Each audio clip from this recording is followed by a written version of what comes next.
बैलांना सगळेच चरायला बांधले, कारण त्यांना आज काम आहे. बाकीच्या गाया आराम करतात, त्यांचा वेळ नाही झाला आणखीन.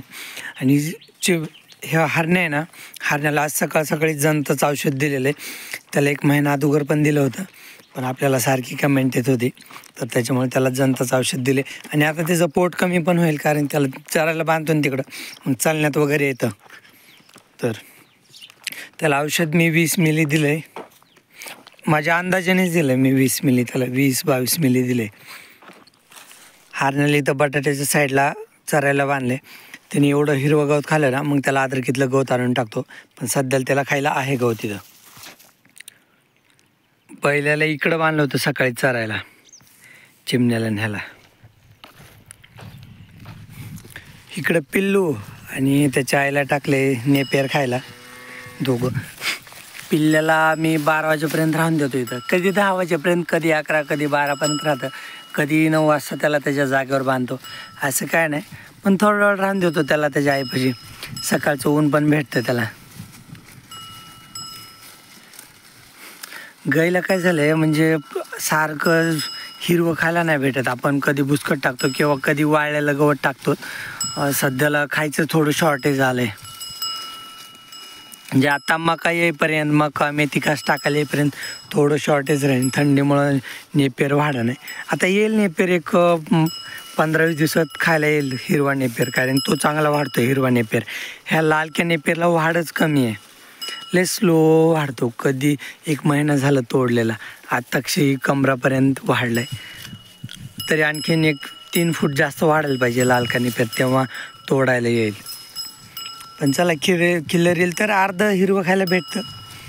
आहे पिल्ल्याला लय दिवस दाखवलंच नाही. तब्येतीने आहे, म्हणजे मीडियम आहे. आणि आता खायला पण शिकलं आहे, ते खाते जरा चांगलं आहे. बघा, पानं खाते, मस्त आहे पिल्लू.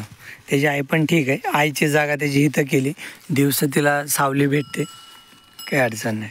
आणि पिल्ल्याला थोड्या वेळाने त्याच्या जागेवर, त्याची जागा मी तिथं केली. इथं म्हणजे कुठं ही हिरवा नेपियर दिसतो ना, हे हिरव्या नेपियरच्या बाजूला इथं जागा केली नवीन पिल्ल्याची. बैल तर मस्त ऊन खात बसलेत. आता बैलाला न्यायचं कामावर. सारच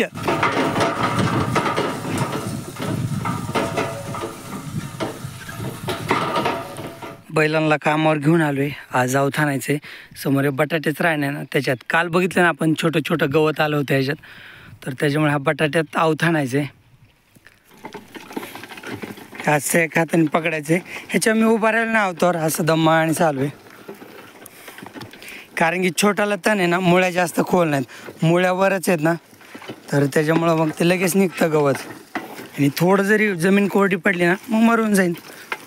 त्याला मग उद्याच्याला पाणी द्यायचं ह्या बटाट्याला. एक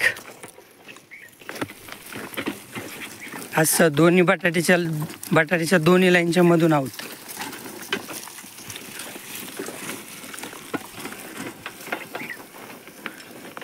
असं तर अर्धा अवथानाचं तर झालं. इकडच्या साईडने चालू केलं होतं, इथवर अवथानात तर अर्ध्यापर्यंत आलो आहे.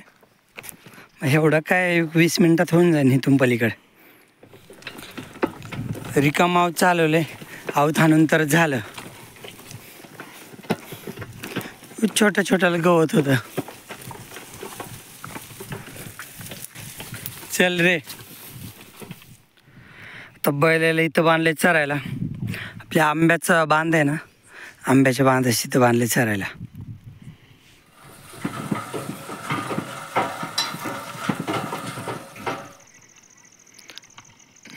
आता दिवस मावळाचा वेळ आहे, 5 वाजून गेले असतील. आता आपल्या गाई चालल्यात घरी. तर लय मोठ्या गाईत आपल्या चरायला, 10-12 गाईत. मी आलोय काटमधल्या शेतात. असं आहे आपला राजमा.